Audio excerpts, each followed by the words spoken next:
Ladies and gentlemen, welcome to another edition of In the Pit with Lobo Tigre. Our victim of the day is Ian Berzins. He's the CEO of Braveheart Resources. Nothing to do with Mel Gibson, I'm told. But Ian, why don't you go ahead and give us a quick overview of what you are doing, and then we'll ask non-Gibsonian questions. Thanks, Louis. Appreciate the chance to join this morning. As I said, I'm shoveling snow and you're in the sun. So, um, Braveheart Resources, it's been around for a few years now on the Toronto Stock Exchange on the venture. We're also listed on the OTCQB in the United States. The company has really evolved in the last couple of years. I joined back in May of 2018, and at that time, we had a few small gold targets in the West Kootenays of British Columbia, Canada, and we had an option to purchase a high-grade gold mine. When I joined, I began looking for places we could mill the ore, but kind of fortuitously, we were able to acquire through in Canada called a CCAA, really a bankruptcy restructuring process. We picked up an asset called Purcell Basin Minerals. I was intrigued by the opportunity because Purcell had significant past production in the order of magnitude of $200 to $300 million. Originally, it was run by Placid Oil in the early 70s, subsequently in private hands. So what I liked about it was that as a mining engineer, I've worked in northern Canada, up in Nunavut, both territories, most provinces in the West, and infrastructure is very important to me. So what intrigued me is we're sitting in southeastern British Columbia, actually close to the Montana border, and it's an area where it's past production. We have infrastructure in terms of roads, grid power right to the site. Three pro-mining communities that have been around for 100 years. So we have a resource that is recognized under National Instrument 43101, and the underground has actually been pre-developed. So I'm excited by that, and we have an immediate opportunity to put a large surface stockpile through the mill. The reality is we're waiting on a final permit so we can deposit tailings on surface in the form of filtered tailings. So that's our flagship project. We're on track right now to be able to get our final permit for processing the stockpiled material on surface. Really, the Bull River mine, which is called, is a copper mine, about 78% copper and gold and silver. And the grade overall is about 2.3% copper equivalent. Very recently, as in the last 60 days, we had a unique opportunity to acquire a project in northwestern Ontario, Canada, that's near the town of Pickle Lake, which is a long-time mining community. This mine, again, is copper with nickel, palladium, platinum, silver, and gold attributes. Again, our thesis with Braveheart is that we're not a project generator. We're miners, we're managers, so geologists, engineers. So we have our plan is to actually build mines, and so our intent is to first put the Bull River mine in production, followed at some point by the Thierry. So the Thierry deposit was mined between 1976 and 82 by Umex, which was a Belgian company, and then it was shut down. Primarily over commodity prices, but they had significant production, large resource, and a fully developed underground mine. So again, our thesis about infrastructure, proximity to communities, those kind of things, that really fell nicely in our suite. So we signed a letter of intent in August of this year, and just yesterday we press released that we have signed what's called a definitive agreement to acquire the asset. So we're purchasing it from Cadillac Ventures. At one point, Cadillac actually had purchased it from an underlying company around 2012 for about 45 million. So we're purchasing this large asset. It's about 8.8 million tons of copper equivalent, around 2% copper. So we're pretty excited by it. The metal value just in the measured and indicated alone is represents about $1.3 billion. So we're purchasing something arguably for, not pennies on the dollar, but a very accretive acquisition price. So that deal we hope to close in November. Cadillac needs to gain shareholder approval, and we have conditional approval from the TSX. So that's really, what we're up to right now, and I can defer to questions that you might have on anything I've just said. Just a few. But before we get there, I got to start with the name. And the Gibson joke is, why Braveheart? Why not? I mean, most people name their project after the area they're working in, or the metal or something. Braveheart, it just seems a bit odd. Yeah, it's kind of a unique name. Braveheart was created by our founder, David Johnston. David's got a Scottish background, and he likes swords, and so it was just kind of happenstance that the name was selected. And ultimately, Braveheart had merged around 2014 with another company called Rainbow Resources in Toronto. So it was really putting two companies together. So Braveheart has existed for a while. And as I said previously, it had been called Rainbow. So they were really chasing gold deposits that had either past production or were prospective, primarily in British Columbia, Canada. But that's kind of the history of it. Okay, well, that's interesting, and the timeline tells me you weren't really there, I suppose. But I noticed the name change, and there was a share rollback at the time, and I was wondering if you had anything to do with that, but obviously not. But do you know? I had not realized it was a merger. I thought the company just rolled shares back and changed the name. So the Braveheart was a private company, and it was an RTO or something like that, or Yeah, so what it happened? was so the history of it, Rainbow was already being traded on the TSX venture at that time, and so Braveheart brought the assets in, and I think there was some people not liking the name Rainbow for whatever reasons, but they decided to change to a more aggressive name maybe. But in any event, I joined the company in May of 2018, and I'm a mining engineer by training. I've run three complex underground gold mines in Canada and two large copper mines. So when I joined, we're based in Calgary, Alberta. I liked the idea of high grade gold, and they had an initial asset that I thought we could potentially bring into production fairly quickly, although it was going to be quite small. So since that time, I would say that the management appetite for rollbacks is virtually nil.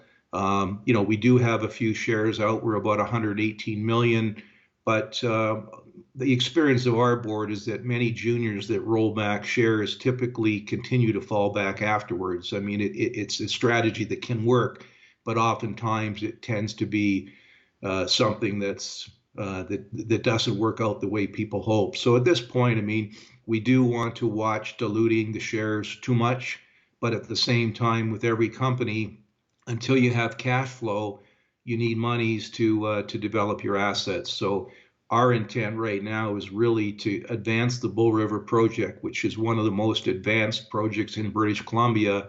And in the first year of operation, we end up with positive cash flow. So that's our goal, is to get to positive cash, eliminate our debt, and then grow from that point of view. Understood. Okay, and I get that if Braveheart brings in new assets, it's really a different story. It's not just roll back the shares, change the name, and hope everybody doesn't remember that we screwed up in the past. So I get that. Moving right Yeah, along. I think too, Louis. To be transparent, I mean the management group that was involved in 2014 is somewhat different. I think we have two directors, David Johnston and Brian Murray, that were with the original group, and everybody else is new. So we've really tried to flush out. So we've got a bit deeper board. We've got more practical experience than arguably the guys had at that time. So we've clearly morphed from what would have been a junior speculative exploration play into a near-term developer and arguably going to be a producer. So I would see that in Canada, there are very few companies that would be as advanced, that would have I'll call them, certainly the Thierry deposit is about 5, 10 times larger than the Bull River, but significant resources that are near infrastructure. So that's really, it's the company is completely different than what it was in 14, and frankly different than it was when I joined in 18. Because although we had an option on a high grade gold, I like grade, but and by that I meant 16 grams per ton. So I like grade, but I also think you've got to have contracts and agreements that the company can live with, option agreements that have high back end costs. Sometimes they look good at the time, but ultimately you got to pay the piper, because if you can't do the work to acquire the assets. So in our case right now, we own Bull River 100%, and our intent, if we finish the acquisition of Thierry, is we'll own that 100%. Yeah, I was actually wondering what happened there. If you found Bull River because you were looking for a mill, what about the other project? You liked it until you found the Bull River project. So what happened to that? And what you're saying Well, is yeah, the project we had originally in 18 was called the Alpine, and it was about 300,000 tons of very good grade. They mined at 22 grams gold. So the margins, of course, in this market would be very good. But it was in from an access point of view, up at 7,000 foot elevation, kind of a seasonal mine at best. It would require permits. And actually, when I went looking for the Bull River mine, I was looking for a mill. And so the intent was to truck ore from the high grade gold mine over to Bull River, and then supplement that with the copper ores. So that thesis could still work, but at this point in time, the cost to acquire the Alpine through the options was about $3 million. And I just didn't think that was where we needed to be. It's still, we know the owners, we're on friendly terms, and at some point, if we were in a better position, we might look at supplementing the mill feed of the copper, gold, silver at Bull River with the other satellite feeds in British Columbia. There are a number of junior mining companies in BC that have prospects, but they don't have a mill. And the number of permitted mills in British Columbia is relatively small. Arguably we would have one of them. right. And I saw in your material set it's 1,000 ton per day mill, and you're proposing to go 50 tons a day. So you would have a little excess capacity, I assume. Yeah, I mean, right now the current mill is rated at about 350. We're getting the permit to move it up to about 1,000. The current surface stockpile, we have about 165,000 tons of mineralized material. That's going to provide about a feed for about 8 months, and then the current resource of 1.5 million tons underground is pre-developed, so that'll give us another 6.5 years. So unless we had a source of ore that was significantly higher, we could always batch material through. You could run one material for so many days a month, and then a lesser amount for the other. But right now, we're really focused on getting Bull River up and running. The permits all in place, and after that, we can look at other opportunities that may present itself. Understood. Okay, so I get that this is small enough that you could just get going. What are the action steps here for something like this? You're not going to produce a full bankable feasibility study on that, because you'd spend more on that and spend more time on that and money on that probably than it would be worth. But you need to reassure the market that you have something viable here. So PEA, you build on that, or what are the steps forward to get to cash flow? Yeah, it's a great question, and I get it posed quite a bit. I mean, right now, just for argument's sake, we've got surface infrastructure of a mill that's completely functional in the crushing and grinding circuits. The surface infrastructure would have a replacement value today about 35 million Canadian.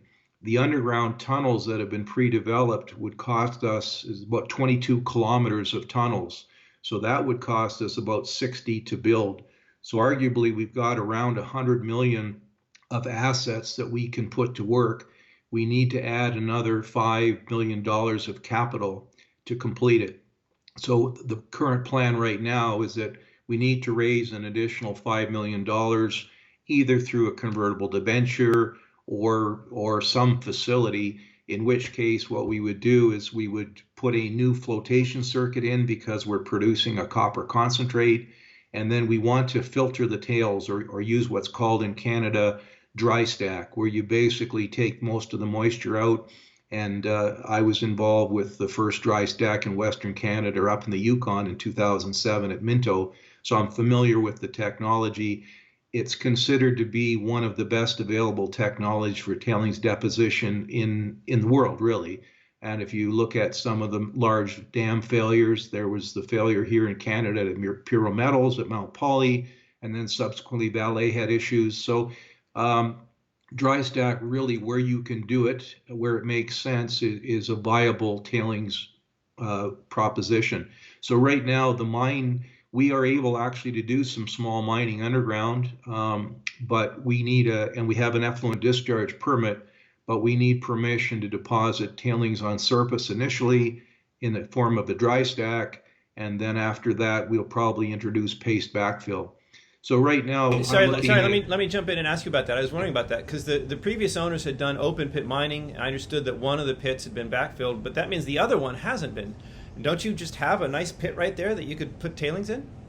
It's clearly one of the two options. So what we're trying to do right now is, if we deposit initially a material back in the current unreclaimed open pit, it's currently part of our effluent discharge system. So we pump water from the underground mine every day for a couple of hours into the pit. So there's a polishing effect, and then from there it goes through a series of polishing ponds, and then it's exits to the environment.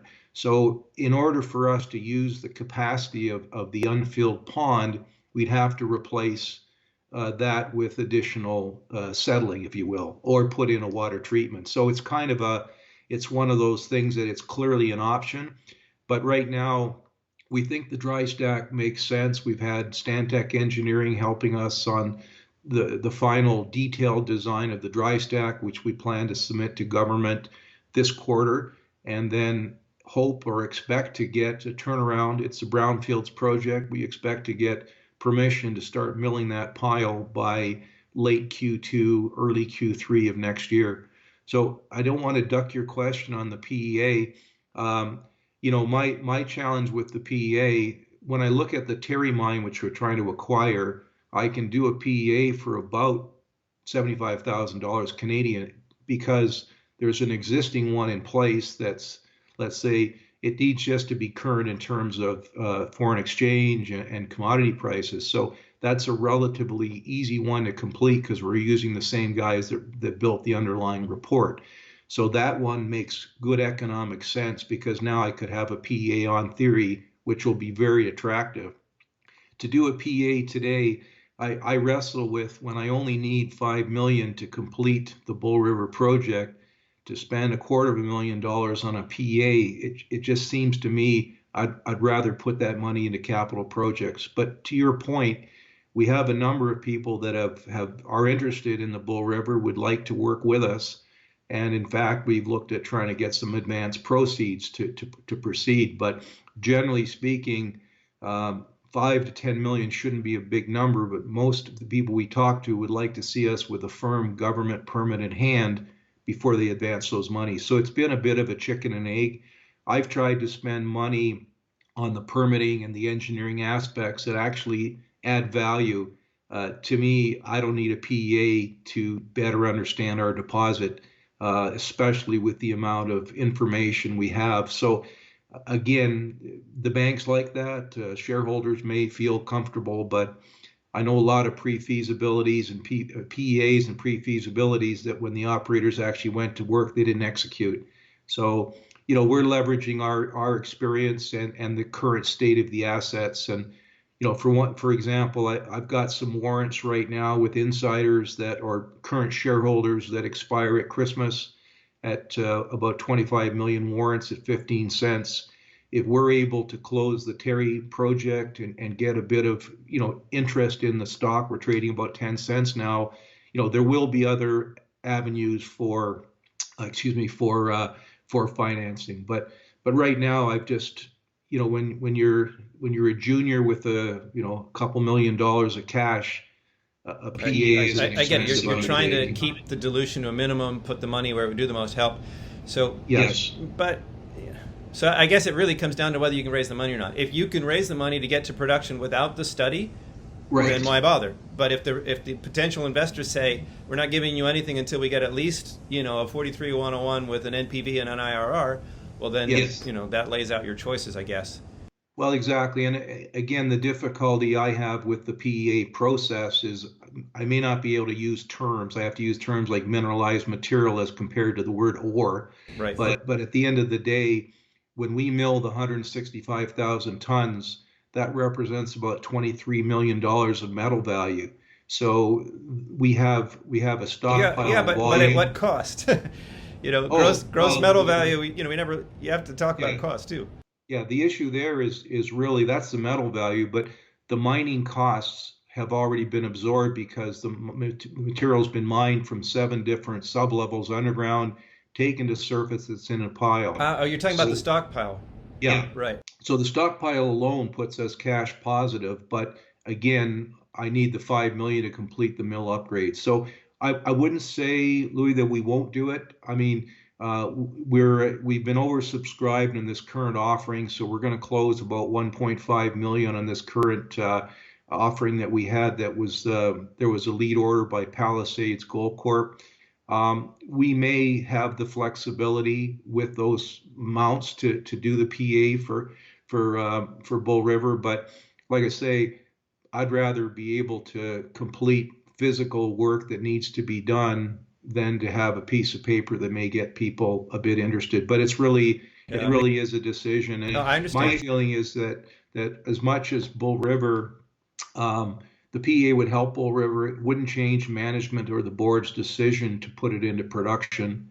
I've already acquired a large transformer in Manitoba, Canada, that we just need to move and hook up. So the capital elements are, we've got a good line of sight on what those are. So when you talk typically on a PEA, you're really trying to de-risk your project to plus or minus 30%.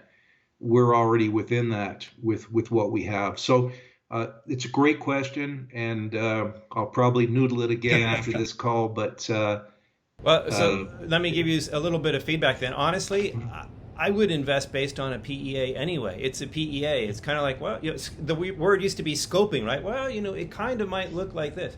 If it's not a full feasibility study or, a pre-feas with bankable level engineering, then why bother? Like, I mean, it's if you think you can build it and make money, which, by the way, that's a scary proposition to me. But if you think you can do it and raise the money, a PEA wouldn't change anything for me. If it wasn't a full engineering study that I could really say this is specific to this project and I have confidence in it, I don't know that a scoping study would really. Yeah, and we've had a scoping study done by Moose Mountain Technical. So to your point, I mean, I use the reference to PEA. If I was going to spend work on a technical project, it would be on at least a pre-feas, because again, there's so many known knowns when you've already have the physical assets on deck. When this project was last, when the resource was done, there were 400 channel samples done on the backs of the 7 drifts where we're going to be pre-developed. So it's really, I look at those different studies with a level of accuracy for de-risking. And so when I've already got $60 million of tunnels, we're dewatered, we've maintained the mine in dewatered condition, we could actually go mining, pick a stope tomorrow or a level and go actual mining if we could mill it. So it's a little bit of a different animal, but yeah, I would probably call it a pre-feas. I don't. Based on that, I don't think there'd be any logic to go to a full fees at that time. You'd have to see what the third party came back with. But I take your point. Understood. But so, okay, there isn't a presentation at the moment on your website, and I assume that's because of the new acquisition and everything is changing. But there is a 43-101 report on Bull River, and it says life of mine, 33,000 tons of copper, 25,000 ounces of gold, 587 1,000 ounces of silver. Is that including the stockpile, or is that just the underground stopes, or what does that refer to? Well, the 1.5 million, I believe, I don't have the presentation in front of me, but the 1.5 million tons of 2.3% copper equivalent, that is just the underground indicated resource. There's an inferred another, I think, 350,000 tons in the resource, and the stockpile is additive to that. All right. So the presentation, we just pulled down the September, and the October should be up today, really. I haven't looked this morning, but it should be up today. it wasn't when I looked, but okay, fair enough. Okay. You've got stuff going on. I get it. All right, but one more thing on this. So 1.5 million, whatever.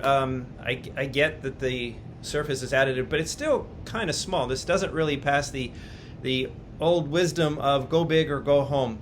You know, without getting you in trouble, without asking you to say something that's not public or not 43101 compliant, what can you tell us about what this is worth and why this is, why this is worth doing? Why spend money on such a tiny little deposit? What would investors get for their buck here? So, I mean, what investors would get is access to a project that is going to be in production within a year. So there's very few. I mean, we have no royalties on the project right now. We're talking to a couple of different parties that are interested from the royalty aspect, from the concentrate sales aspect. So there are very few projects that could actually go to work. So that to me is huge. The capital aspects, we'll have probably $2 to $3 million of sustaining capital when we're running. So we aren't forced to continue driving the drifts. So in terms of what would an investor get, I've had people say, well, Ian, you've only got a 6.5, 7-year project. You need 20 years. And I've been in mining all my life. A typical gold miner at the mines that I've run, that have run some cases over 60 years to 100 years, you replace what you mine this year. And obviously it's always nice to increase the resource, but you don't need 20 years to justify going forward. No, but six and a half. Sorry, 6.5 years at 50 tons a day. That's still no seven. We're running at 700 ton a day. Oh, 700 ton a day. Yeah. Oh, that's 50 tons of concentrate. Oh, okay. I'm sorry. I said before. No, the ball mill is It's rated at 750 tons. So we'll be running at 700 ton a day. All right. Okay, I get it. Sorry, I was just it said 50 tons a day, but I see now that it says that's 50 tons of concentrate. That's all right. Okay, sorry, so go ahead. Yeah. 6.5 years, 700 tons a day. All right, it makes more sense. Would that, again, if you can't answer this. About 75 million pounds of copper over that period of time. Okay. So kind of in the range of, I mean, again, I don't want to get hung up on metal value, but you're in the range of, 250 million. So, but I think what investors might be interested, prior to COVID, we had a drilling program in Q1 this year, and we had to shut it down a little early, but we did 5 drill holes. The current deposit's only 350 meters deep. There's no reason why this copper deposit can't go down 1,000 meters.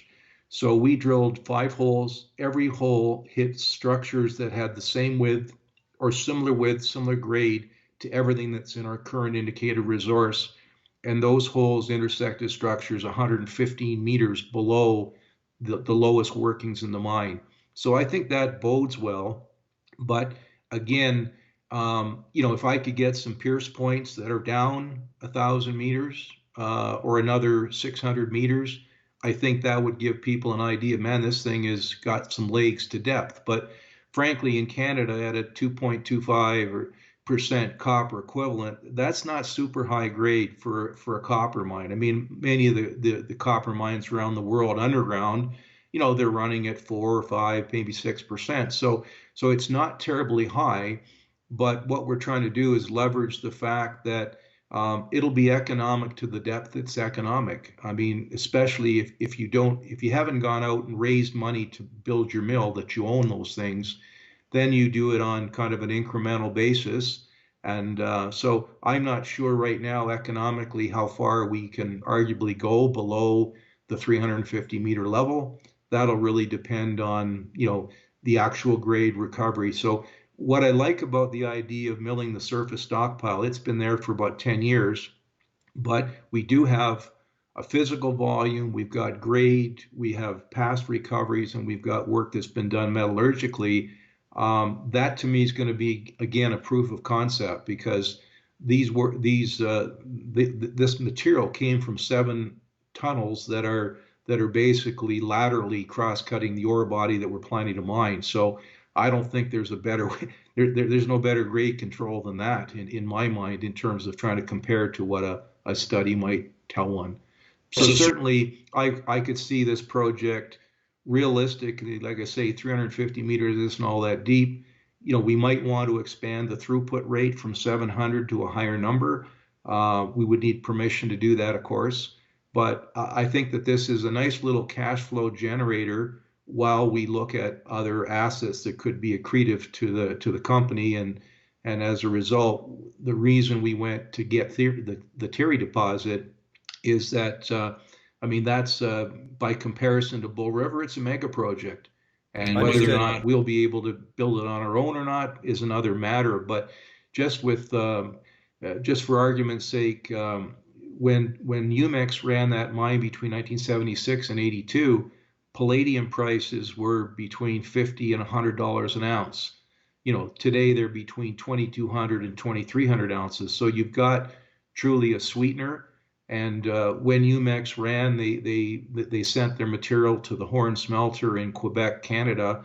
And I don't know that they had the best terms, in terms of the smelter contract at that time. So I like the idea of adding the platinum group metals, as well as the copper nickel at Thierry. So I think when people realize you've got a mining company that's got a market cap of 12 million, and they've just acquired this deposit with 230,000 meters of drilling, and a large open pit potential in addition, I think people just have to look and say, that's a significant starting point with guys that say they're actually going to have free cash in a year. So I just don't know too many projects. So let's drill in on that. So forward-looking statement again. Do you foresee Bull River throwing off enough cash to build Thierry? No. But advanced development work, or how far does it get you? Yeah. So again, the reason I want to do a new PEA on Thierry was that the last one that was done in 2012, what they visualized there was that originally the mine was a 4,000 ton a day underground mine. At the end, early on, it was open pit and then underground. But they envisioned a 11,000 ton a day open pit feed augmented by a 4,000 ton a day underground feed for a total of 15,000 ton a day to a new mill. That would have cost at the time about $845 million to build. That's a killer for a junior mining company. So Cadillac began rethinking that as well. And my feeling right now is we would look at that project as a 4,000 ton a day mill in that range. We might add some pre-concentration in front of the mill so you actually get a higher grade product going through. But I would envision having to spend about 150 to 175 million to build the new Thierry mine, if you will. So whether or not it depends on where we are in the market and how we would go about raising that money. We do have a couple of people that are interested in the concentrates that could come from that. So, but to answer your question, the current deposit at Bull River is not large enough to kick off sufficient cash flow in the next 7 years to fund the full development of Thierry. I appreciate the straight up answer there. One of the things I'm looking at too with the Thierry is that there's a 54 million ton near surface deposit at 0.38% copper with nickel and the PGMs. That if you were in British Columbia, Canada, most of the big open pits in BC are about 0.35% copper, and they may have some moly and a bit of something else, but generally they're not much higher than that. So when I look at the metal value, in addition to the copper's about 0.38, But when you put the other metals in, it becomes a copper equivalent open pit of about 0.75, which again, it's not exceptional, but it's good. And so we would again look at saying some of the drilling I might do next year would be actually in taking that large inferred resource at the K1 deposit, the open pit potential, and trying to upgrade that resource into either an indicated and some of it may be a measured category. Because as you know, I mean, junior miners often get market value through the strength of the deposit that they're either drilling or that they have in a resource report. So from my perspective, a pre-fees on Thierry could be very accretive to the company's share price. So we got to walk before we run, but I think the biggest thing is we need to demonstrate that as a junior mining company, we've actually executed on our plan to bring one mine into production and with, let's say, modest cash flows, but we're positive cash flow. And then we'll look at what's the best way to advance the Thierry mine. Understood. And even the banks would look at you different if you were a profitable producer at that point, as opposed to a junior with nothing but dreams. I get that. Yeah. Though I have to say, when I first saw that, I was thinking, wow, they're trying to put this little mine into production in BC, and they went and they bought this big project in Ontario. Isn't that spreading yourselves a bit thin? But I suppose. Well, no, I like that question. I mean, twofold. Number one, when we purchased Bull River, we purchased, rather than purchasing the assets of the underlying company, we purchased the shares. And the reason for doing that is we retained $150 million in Canadian tax pools for that property. When I looked at the Thierry, jurisdictions are all different around the world and even within Canada. And BC, you can get a mine permitted, but it's challenging and it takes time. We felt that the idea of multi-jurisdictions in Canada, which are both considered friendly, with proximity to past mining, provides for diversification. Because as you can appreciate, if you have one project and you end up getting shut down over whichever issue, then you're hamstrung. So I like the fact that effectively we're acquiring Thierry. If I take the Thierry metal values, convert them to gold, it's about 700,000 ounces of gold in an M&I. So we're acquiring that for about $2.75 an ounce. So my feeling was that, again, with Thierry, we're acquiring what's called Cadillac Ventures Holding, which is the subsidiary company. And the reason, again, we're doing that is we're going to be able to secure about 150 million tax pools associated with that project. So Braveheart will be in an excellent position that, tax pools don't do you any good if you're not producing. So the first thing is that we will be tax free at Bull River for really the foreseeable life of mine there. And then we've retained that same optionality, if you will, at Thierry. Now, Thierry's probably a couple years out before you could probably say it's shovel ready.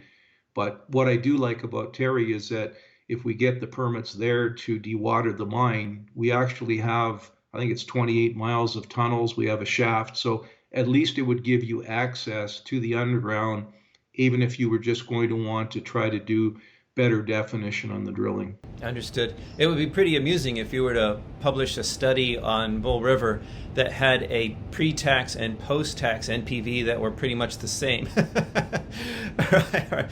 But actually, so brings to mind a question though. If Bull River is so great, it's a nice little jewel that will throw off cash and change your game here from wannabe to a doer. Why was it for sale? How could you pick up a project that was there? I mean, it was in production only 10 years ago. So why didn't the previous owners do this? Yeah, so it's an interesting history. I mean, number one, we would not have acquired Bull River if it didn't have as much infrastructure that you could leverage and a large resource. So that was our premise. The history of it is that between 1970 and 1974, a company called Placid Oil ran the mine. There were two small near-surface open pits. I don't know what their cash flows were at the time, but the grade was pretty much what we're looking at right now. There was a bit of oxidation. but they mined it for 3.5 years. They tried to go underground by collaring a portal, and they weren't successful. And they decided to sell it. So at that time, a couple of the Hunt brothers were involved with Placid Oil, or maybe even owned Placid Oil at the time. So it was then sold in 1976 to a guy by the name of Ross Stanfield. And Stanfield, in his private company, began raising money and advancing the projects. They added quite a bit to the land package. And so between 1976 and 2010, he raised between 200 and 300 million in Western Canada primarily, which was invested some in the mine, some in exploration, some in expansion of the land package. But it was in private hands, and so he didn't go and get a permit to do the milling. It's our view, and this is just speculative, Stanfield passes in 2010.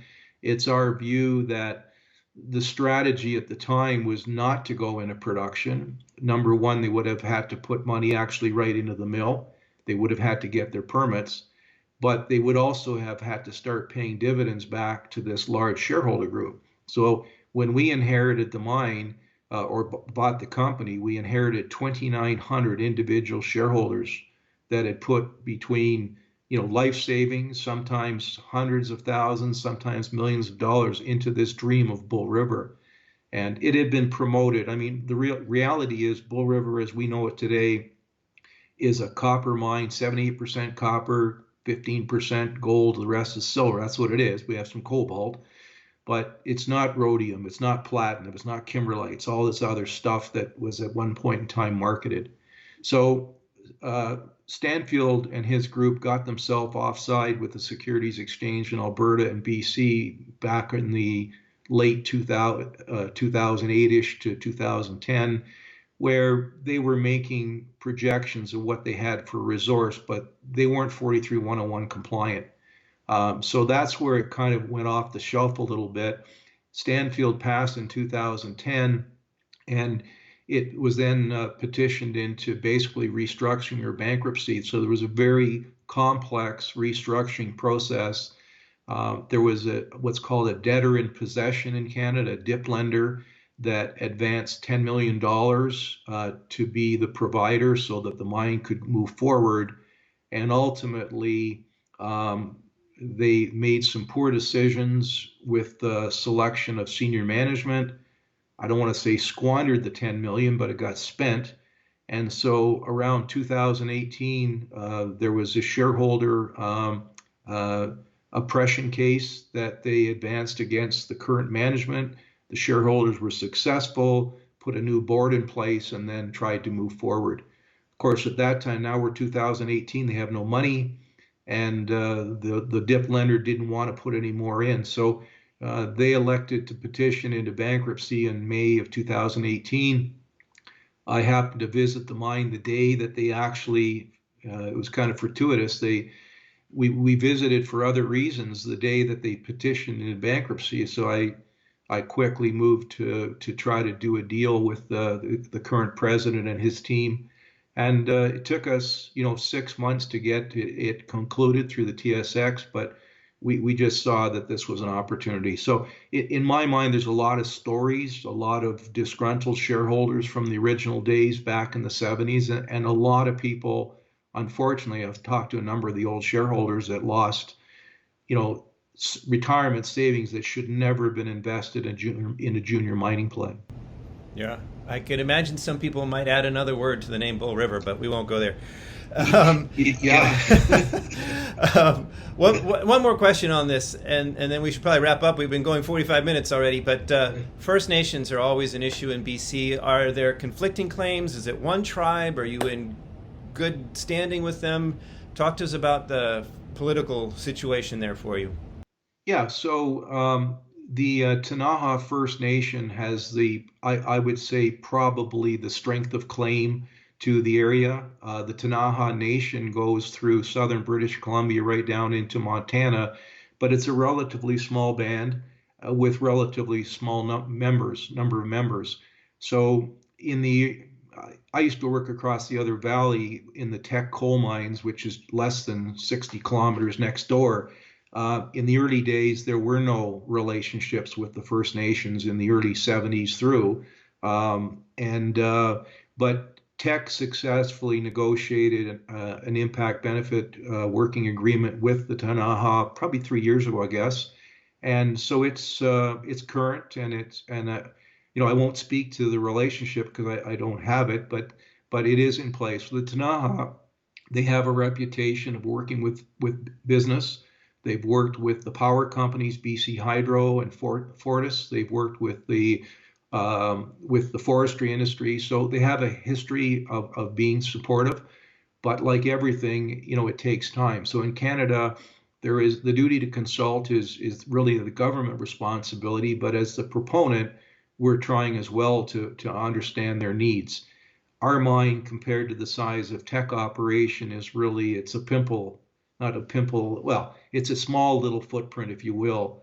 And so, you never know until you've got people all to the table. But that's part of the 6-month process. The government, they started it, but we'll see what concerns that they might have. Typically, there may be a request with respect to water balance and things like that we would be asked to fund, and we understand that. I've worked with First Nations in Manitoba and all the other territories, and they're all different. And the mechanisms of how do you negotiate, how you discuss are all different. But right now, Ktunaxa is the primary one. There is another band that's in a different part of British Columbia that may assert some strength of claim, but we don't know that until the government comes back to us. So could that impact the 6-month review period? Sure, it could. But we're doing the best to meet with them. Because of COVID. Unfortunately, their band office right in Cranbrook's closed. I can't. You might be able to get a Zoom meeting or something, but it's really tough. And unfortunately for them is that there are a number of industry requests. There's a couple of coal mines that are being built by Australians on the border of BC and Alberta, quite large operations, and they have limited capacity just to deal with the various asks. So we're in line, and I met them first time almost 1.5 years ago. So we're trying to move that process along in parallel. Okay, so again, moving towards wrapping up here, but you just raised or are in the process of raising $1.5 million, but you need $5 million to build the mine. So what do shareholders get for this $1.5 million, and what's the path forward here? If you could summarize briefly. So the path forward, the engineering study that we're completing right now for the detailed design of the dry stack is about $250,000. So we'll have all the cash to fund that.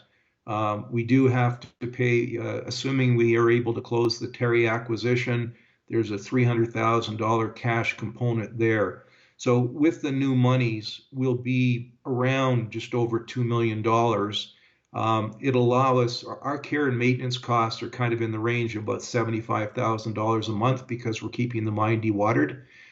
So it really allows us to complete any of the permitting aspects, care and maintenance aspects.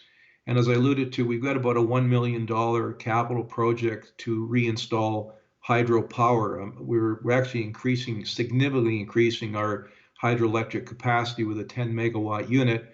We own that unit. We've already bought and paid for it. So we've invested about $400,000 to that project, and then we have to reconnect. So what it'll allow us to do is systematically advance some of the capital aspects. So from my perspective, it doesn't do me any good to have a flotation circuit if I don't have enough juice to run the ball mill, right? So I want to do the things that that will improve infrastructure concurrently while we're waiting for the permits. And I have some proposals from people that may even pre-fund the stockpile. So with the proceeds from the stockpile should be fairly robust. To the point where we may be able to get some advance payment from, call it a company that handles concentrates, for example. And we're also in discussions on royalties. I I don't want to put a royalty on a relatively low grade mine because it just makes it more challenging for the operation. So if you can avoid it, you should. But so we have a couple of mechanisms, and as I mentioned, even the conversion of the warrants. I'm of the view a year ago in New York when we presented Mines and Money, we were at 15 cents just on the heels of the Bull River mine itself. And I think when the market realizes that we've made a significant acquisition with Thierry, that although it's a couple years out from production, we think that that can translate into increased share value. So what that means to me is, as I mentioned, we've got about $25 million, 15-cent warrants that will expire in January. Those are, I would say, investors, current investors with the company that, if we're 20 cents, 25 cents, they'll be motivated to convert. And if we're at 15 or 10 where we are today, they'll expire. So we're going to keep our options open. We successfully reduced some of our convertible debt. It's very friendly. We're paying interest at 0, 1, and 2% for the first 3 years, 4 and 5 in the last. But we were able to take the convertible debt, was originally $6 million. We reduced that by $2.4 million by converting to 12 million shares at 20 cents. So at the time, we were at 12.5 cents stock, and our debenture holders supported us in management and converted. So, we reduced our debt from 11 to 8.6, which I'm encouraged by. And that's the other thing for a junior is people are concerned about debt. And I don't want to have to add any more debt than we need to. And it's the old dilemma is that, if it's not going to be debt, then it's got to be equity. Yeah. But somewhere you got to get money. But Ian, it's one thing to have debt when you're an explorer and you're spending money for a possibility. It's another to have debt for production. It's a very different question, I think. But I understand, and reducing debt is good. But basically, what I'm hearing is, the 1.5 million gets us through a few critical path items that need to happen, and through the permitting. After which, you already have indications of interest should the project be permitted. So you have a different question then as to how you raise the production capital. Is that? Yeah, I think we've got a couple of options. I mean, we're currently looking on the heels of raising the 1.5. I mean, we're going to look at facilities that, number one, would give us the 5 million to complete the capital upgrades. And again, that's in anticipation of the permit on a particular date. I've had people say, well, why are you racing to do the capital without the permit? Well, it's kind of, do you wait till the permit in hand and then try to find the money and then have lead times on delivery of equipment and lose another 3 to 6 months? So really, I think our funding opportunities are going to become more of them. And I think we're going to have probably some options with which we can, I'm not say pick and choose, but again, at the end of the day, 5 million's not a lot. It would probably be better for maybe another convertible debenture, but I don't want to. I want to watch adding too much debt to the project when you actually, you got to pay interest on that, and then where does the interest payments come from? So certainly the monies we've raised will take us well into next year, mid next year, with all the current costing that we have. As I mentioned, if we're successful in acquiring Thierry, I want to do a new study to replace the current study that was done there. Okay, all right, I get it. So the last question I always ask everybody, Ian, is the skin in the game question. If you want investors to put money into this deal, we want to know how much of your own hard-earned cash have you put in? Yeah, so we've got currently insiders of the company hold about 31% of the issued and outstanding shares. Personally, I'm around 2.5 million, not ones I was granted everything that I bought in the market. Bought on the market. That's always my other question. Okay, that wasn't free options, was it? No. Yeah, okay. No, I have some options that have been issued, but no, those are monies that I've put in into this operation. So and most of our directors, they're in from anywhere from $1 million to Aaron Matlock, who's also our senior secured credit. I think Aaron owns about $7 million. We have a couple of large shareholders that came in from the acquisition of the Purcell company. So I think 31% is quite significant, and again, it allows us, when we move forward, is that you've got strong support from your investors when you're going to make some decisions. Excellent. Okay, well, thank you very much. I appreciate the straightforward answers to a few prickly questions here. Good luck with it, and keep us posted. Thank you for watching.